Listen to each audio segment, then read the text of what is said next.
white sands, palm trees and endless good vibes. Come with us on a 4-day trip around Koh Samui. But stick around to the end where we'll be telling you where to go, What to do, and where to stay on this beautiful island. We started our journey in Chaweng Beach, just in time for Thai New Year. Songkran 2025, let's have it!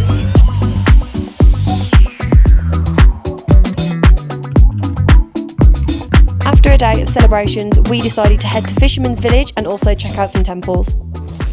Currently at Wat Plai Lem, I hope I've said that right. As with all temples, just amazing architecture, really exquisite gold buildings. Sadly, quite a lot of it is shut off at the minute, so we're not going to be able to walk around as we wanted, but still cool to check out.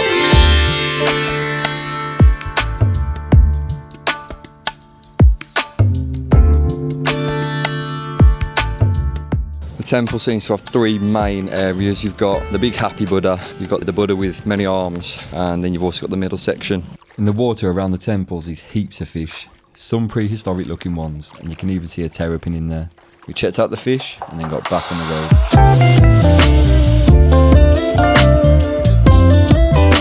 Just took another pit stop. We're at Big Buddha. Got a 75-step climb now, which doesn't sound much, but this is quite literally the hottest day that I've ever had in Thailand so far, so we'll see how that one goes.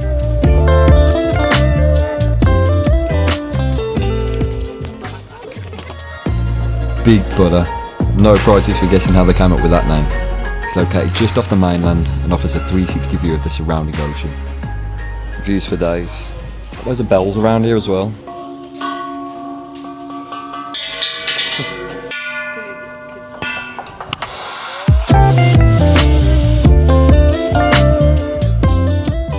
So we've just come to Fisherman's Village. We're just going to have a little pop around the shops and see what it's about.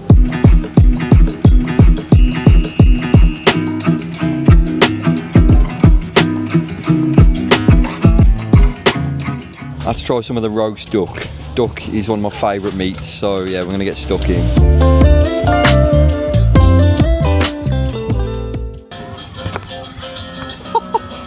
Kira don't like it. Fucked up there. Got some bone in it. Kira's nearly choked. That's one way to get rid of her anyway.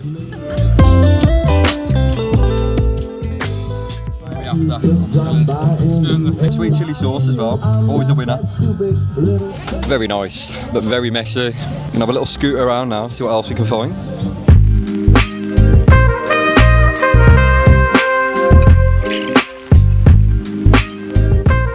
Just turned night time, getting a bit busy now, but we're going to have a little look around so we can get for a second course. As you come around Thailand, you come to loads of these night markets and you generally know what you're expecting after a bit. Good food, a few weird delicacies that you wouldn't normally see. Food from all areas of the world. So far from this night market though, pretty good. Really good for getting like little knickknacks and stuff. You know, I've been able to buy some socks, boxers, a couple of fresh tops, stuff that you actually need. And then you've also got the food.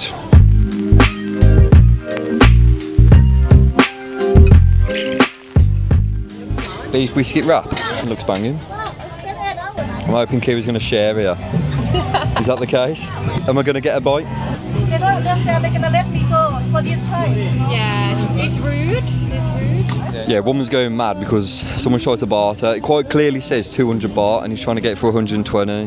These people are just trying to get by and make a buck like the rest of us, so I think if you're going to barter, just do it respectfully. And I know it's a done thing here, but I think there's limits.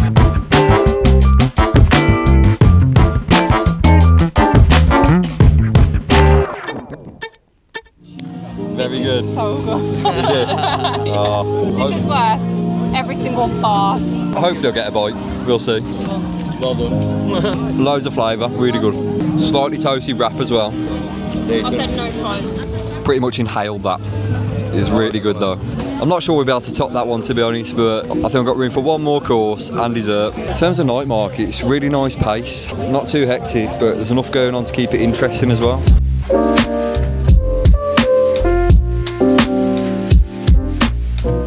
Last course, chicken and cheese stick. Got a sour cream sauce on it as well. Should be good.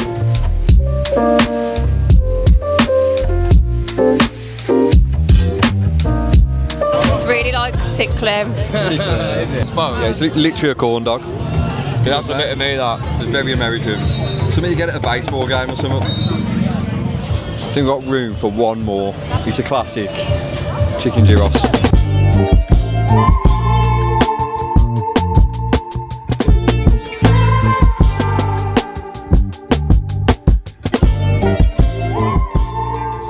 absolute unit.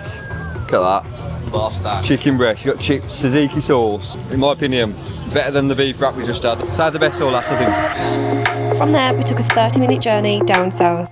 If you're looking to escape the hecticness of the north of Koh Samui, this is the perfect place to go for a really relaxed vibe. Another day, another adventure, and we're at Wat Koraram Temple today, where they've actually got a mummified monk. This monk reportedly foresaw his own death and died during meditation. Those who are able to achieve self-mummification are supposed to be highly enlightened. Many monks have tried to achieve this, often through changing their diet and spending years in a meditative state. Even more amazingly, these monks are said to self-mummify without any embalmings or anything that's going to keep them decomposing. It's just all done naturally.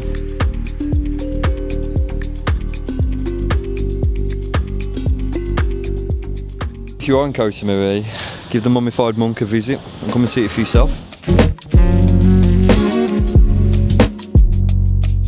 So we just popped to the Guan Yu shrine. Now Guan Yu was a Chinese general, highly revered across Chinese culture. He was once a general, but he's now considered a god by many. Now there's actually some walkways just behind me with gateways, so we're going to have a walk up and see what's there.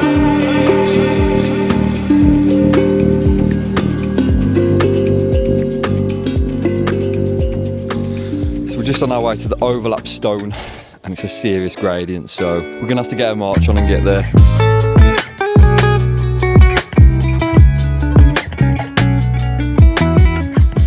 Blowing out my arse, same as with every viewpoint by the looks of it. This stone better be worth it.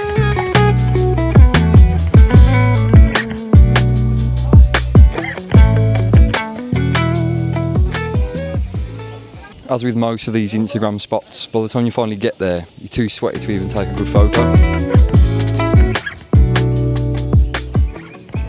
So there's actually 2 overlap stones, and we're currently at number 2 because it's 20 baht to get to this one, but apparently it's 200 to get to the other one, and we think that's a bit steep.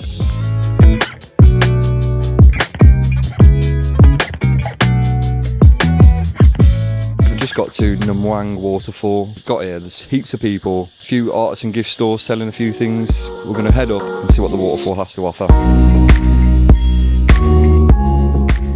Well, we've made it to the waterfall. Nightmare getting here, very treacherous rocks, very slippery. And if you are coming out here, I recommend bringing Crocs. Pretty good though, waterfalls are always good. There's heaps of people around though, so I'd recommend coming a bit earlier. Loads of people diving in the water behind me. The water looks minging. A lot of these people wouldn't even drink the Thai water, but now they're bathing in it. Makes sense. Didn't think we were going to make it there, to be honest. I was expecting at least one slippage, one wet trainer, or even worse, a little scratch or a broken bone, but we made it. If you do go to the waterfalls, please be warned, there is a really unethical elephant riding practice going on here. It's actually really upsetting to see. You can quite clearly see that the elephants look stressed out. Look at these morons as well getting photos. Lovely. Well, that was Namang Waterfall 1. Now we're going to go and check out number 2.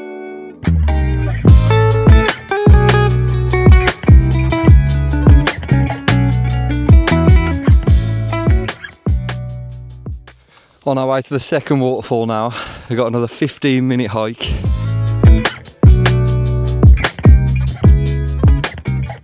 Pretty much here now. Hopefully this waterfall's worth it. I'm also hoping that the 15-minute hike means it's going to be less busy. It's a jungle walk here, so I guess that's the only route to take.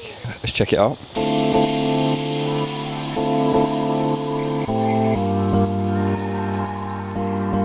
Have you seen this bridge? Bridges like this are not built for people like me. But there's no other way, so let's get stuck in.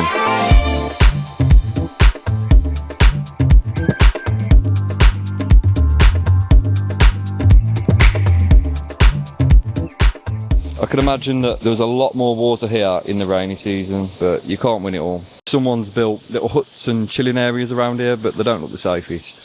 Definitely not built for people like me. Humid by these waterfalls. Obviously you've got heaps of water, you're in the middle of the jungle of course, but as with the first waterfall, people who want to jump in the water, but I'll leave that to them.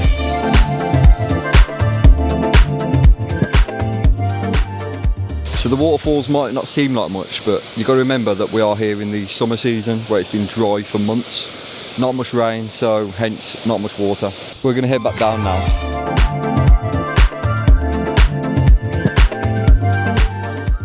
Obviously Kira's straight back with the puppies and the dogs. So they've got a little makeshift sitting area here. I think the lady that lives here has just built it and now she sells drinks from here. We had to make an exit because it was feeding time and the dogs started getting a bit territorial, shall we say. Not one, not two, but 9 dogs that woman's got up there. More. Literally, they just keep coming out of nowhere.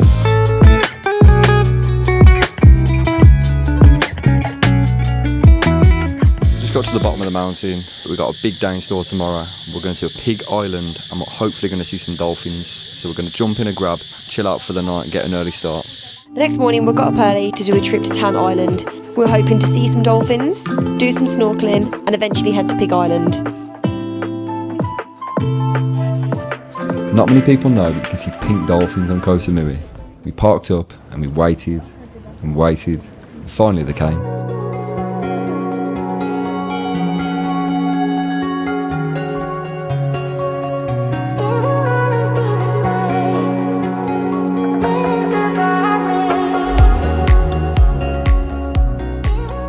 After that, it was time to visit Tan Island to do some snorkelling in the corals.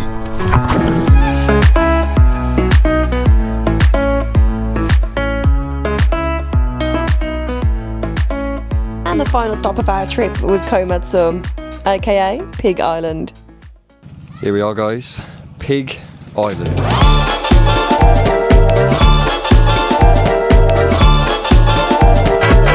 I have to say, this is one of the weirdest islands we've been to in Thailand. At home, you wouldn't catch anyone near a pig, yet put them on an island in the middle of Thailand and people can't get enough of them.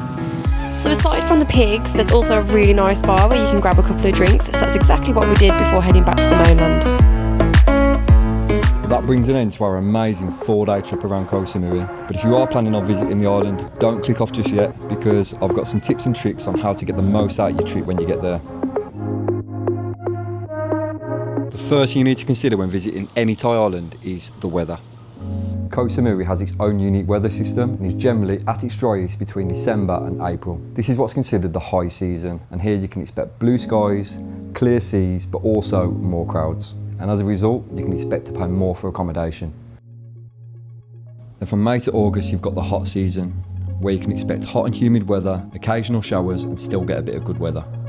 We went to Koh Samui in mid-April, which for me gives a good balance between skipping the crowds and catching a bit of good weather as well. And then finally we move on to the wet season, and this is typically between October and November. This might sound a bit off-putting, but there are some benefits to the wet season. Firstly, you're going to get lush green landscapes. The waterfalls are going to be a lot more full. And thirdly, you're going to skip all the busy tourists. However, be prepared for unpredictable weather, and any boat trips that you might have booked could be called off due to bad weather. The next question we need to ask is how to get there. The route that you take is going to depend on your budget, your level of comfort and how much time you have. You've got 2 main options. The first one is to fly directly to Koh Samui, and the second one is to fly to Bangkok, then get an internal flight down to Sawatthani and then get a bus and a ferry through to the island. It might take longer, but it's going to save you a significant amount of money, which could then be better spent on the island. So when you get to the island, what do you do, where do you go, and how do you plan out your trip? Well, my recommendation is to split your holiday in 2. Visit the north first and then head south. The north is more busy, it's more vibrant, you've got temples, you've got the night markets, and there's a lot going on. From there, you can move south where it's a lot more relaxed and you can have a nice chilled out end to your holiday.